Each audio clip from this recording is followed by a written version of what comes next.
कवि सम्मेलन देख देख के घर की शीला देवी को शेर और शायरी का बुखार चढ़ गया था। अब वो सीधे मुंह किसी को जवाब ही नहीं देती थी।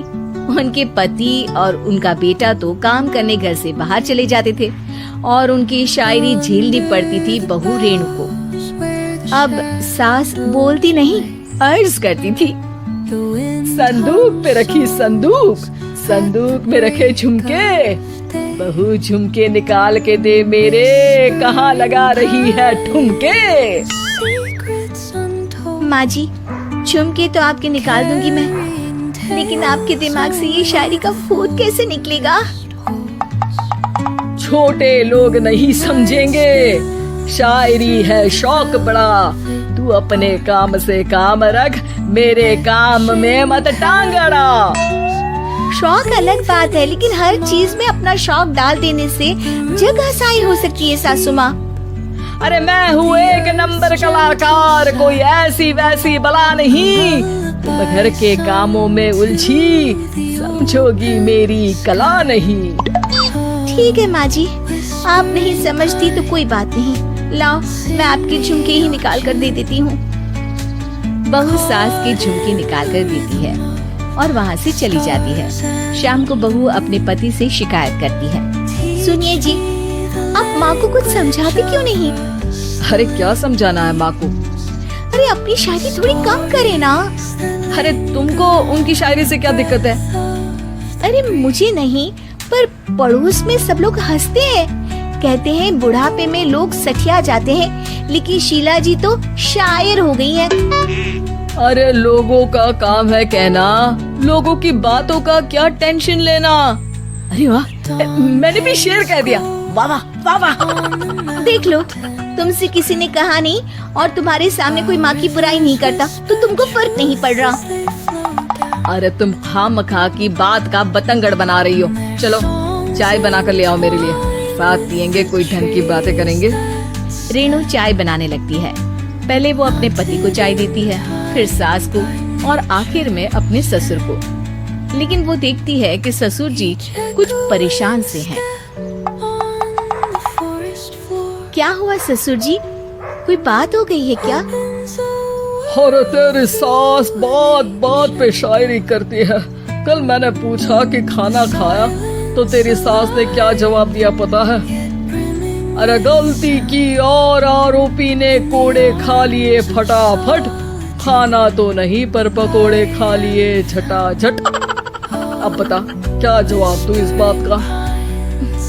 वो तो सभी से शायरी में ही बात कर रही हैं। मुझे भी समझ में नहीं आता कि क्या करूं मैं। बेटा उसको उसी की भाषा में जवाब देना पड़ेगा। मैं तो आम बातचीत में भी उसके सामने कुछ नहीं बोल पाता, शायरी में क्या बोलूंगा भला। ससुर ने जैसे ही कहा कि उसको उसी की भाषा में जवाब देना पड़ेगा, बहू को ये बात जच गई।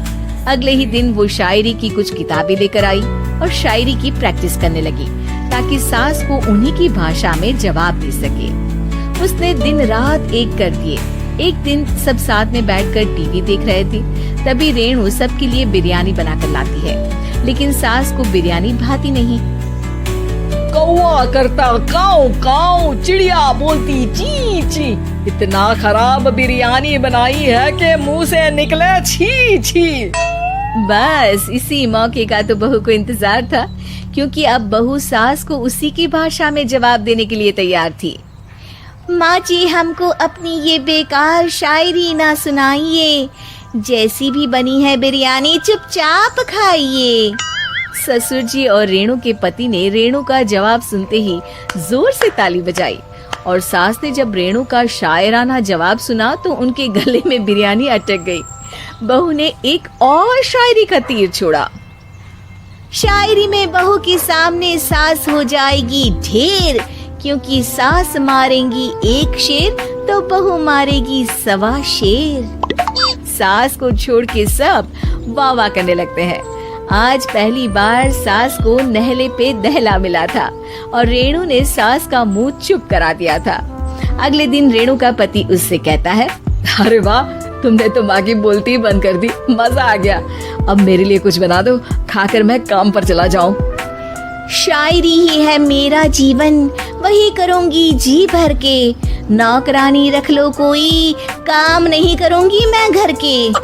अरे तुम क्या माँ जैसी हरकतें करने लगी, सीधे सीधे बात करो ना। हो गई कल शायरी, रोज थोड़ी ना करोगी।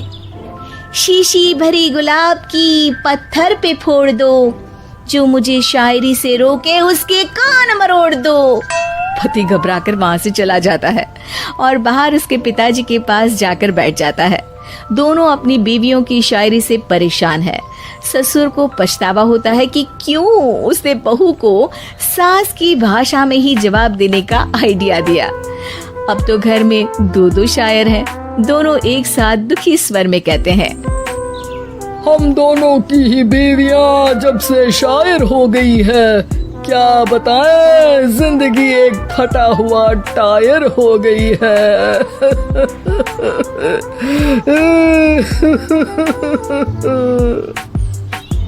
हम दोनों की ही बीवियां जब से शायर हो गई है, क्या बताएं, जिंदगी एक फटा हुआ टायर हो गई है।